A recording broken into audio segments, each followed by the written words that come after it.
তো সবাইকে জানাই শুভ সকাল। আর আজকে সকাল সকাল এটা করার উদ্দেশ্য হলো এই যে আমার বোন তো অনেকেই জানো যে দীঘা গিয়েছিল ঘুরতে। তো ওখান থেকে আমার জন্য আর আমাদের জন্য কি নিয়ে এসছে মানে গিফট হিসাবে, তো তোমাদেরকে সেটা দেখানোর জন্য আমার এই ভিডিওটা করা। তো চলো দেখাই তোমাদেরকে কি নিয়ে এসছে।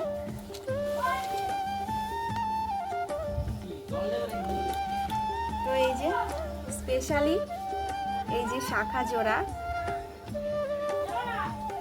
এটা কিন্তু আমার জন্য নিয়ে এসছে আমার বোন।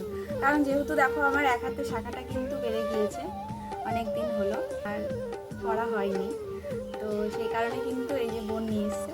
তো কেমন হয়েছে জানাবে। আর আমার মায়ের জন্য নিয়ে এসছে ধূপকাঠি। এই যে খুব সুন্দর সুগন্ধ এই ধূপকাঠিটা। আমার মনে হয় এটা জগন্নাথ মন্দির থেকে নিয়েছে, তা আমার কিন্তু খুব ভালো লেগেছে। আর আমার আমার ছেলের জন্য একটা পেন নিয়ে এসছে আর ভাইয়ের জন্য একটা পেন নিয়ে এসছে। এই দেখো,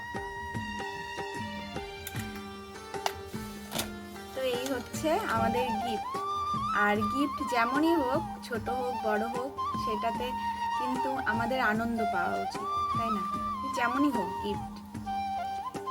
তো আজকের মতো এই অবধি ভিডিওটা। দেখা হচ্ছে পরের কোনো ভিডিও। ততক্ষণ সবাই সুস্থ থাকো, ভালো থেকো। আর জয় শ্রীকৃষ্ণ।